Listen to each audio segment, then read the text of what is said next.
Hi everybody, welcome to my kitchen. Today I'm making a salmon grilled dish with a lovely salad. And I start off by having the beetroot leaves on the left hand side of the screen in a big bowl. I get them from the grocery store and I just wash them and put them in a bowl as they are. And then it's time to cut up the radicchio and take off the outer leaves.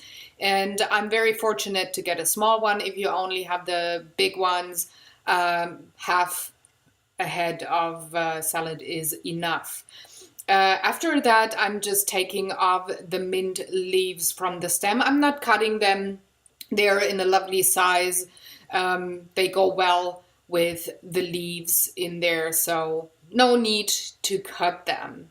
And this is a very simple dish which can be put together rather quickly. So after work, you can definitely make time for dinner and not stay in the kitchen for like 4 hours. So next thing is I'm squeezing a lemon and all of the juice goes into the bowl with the salad, and I'm leaving my hand underneath the lemon to catch as many of those pits as possible.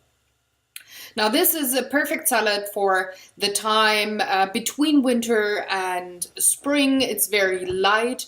Still, you have a couple of flavors that are more wintry, like the clementine or orange, whatever you can take, whatever you can get. So those flavors are combined very well. Then I'm adding 10 tablespoons of olive oil, and this is a very mild one. It's not the one that I'm using for cooking, but only for salads. And 10 tablespoons seems to be a lot.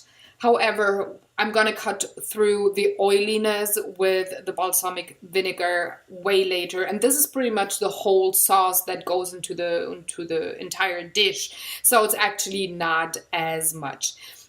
And then it's time to mix everything, and well, my hands work best, so I just use my hands instead of spoons. If you have like big salad spoons, go for those if you don't want to get messy. But I'm okay with it, so I'm just mixing the salad with the dressing there. Next thing up is getting the mozzarella out of the bags, drying them off a bit, and then just tearing them into pieces onto the plate, one of those per person. They're about 150 to 200 grams. Take however much you like. It's more of a creamy texture and the creamy part of the whole dish, so it also cuts through the acid and also through the oiliness of the salad itself. I'm adding a tiny bit of salt and pepper to the dish, and then I'm adding a handful of salad on top. There, you can always have more, but I rather like getting a second serving of something other than just filling the plate up too much and having it look, I don't know where to start eating without it all falling apart, you know? So after that, I'm adding the Serrano ham rashers, and 2 per person is enough. You can always have more or less. That's to your liking, however much you prefer. But I think this tiny bit of saltiness, smokiness is enough for the dish. I don't want it to overpower the fish later on, because the fish is actually the main meat source in this food. And it should be light, it should not be too much. Also, don't take too much, otherwise it overpowers the taste of the very lovely citrony dressing and the clementines and all of that. Speaking of clementines, next up I'm peeling them. and cutting them into slices. I don't mind them having pits in the slices. That can, of course, you can remove them beforehand, especially when you have that dish with kids. But I don't mind, and my husband and I can just put them on aside when it's, yeah, when we eat them and have them, you know. And 1 clementine per person is enough, and I'm just putting it on the plate as well, as you will see in a second. I'm just putting it wherever it fits. And last thing for the salad, I'm adding a tiny bit of vinegar, just splashing it on top, and I'm taking white wine vinegar since I just prefer it with a color.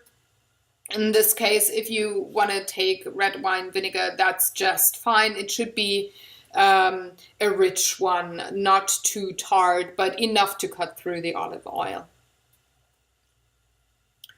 Once that's done, I'm adding a teaspoon of Parmesan to the dish.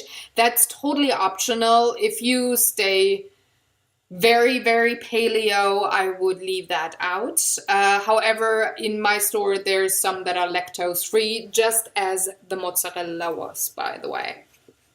So if you can't have those and don't want to go with lactose cheeses, just leave it out. It's fine. Maybe you want to go for goat's cheese instead of the mozzarella, just to have some cheesy part to it. In a pan, then I'm baking / grilling of the salmon. And I'm starting with the skin side on a very high heat with only the tiniest bit of olive oil. And you could also just grill it. That would be an option as well. And once the fillet is grilled / cooked, it's time to plate up. And that's already the dish. Very simple, very fast, very light, and of course, very yummy.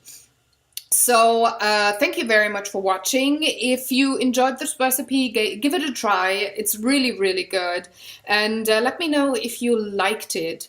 Otherwise, I'm going to see you next week with a new crEATe. Again, if you have any questions, any comments, leave it in the comment section below. I would be very happy to answer any comment there. Also, if you haven't subscribed already, why not subscribe to the channel? I do have art videos, cooking videos, and board game videos every day of the week. Thank you very much. I will see you. Goodbye.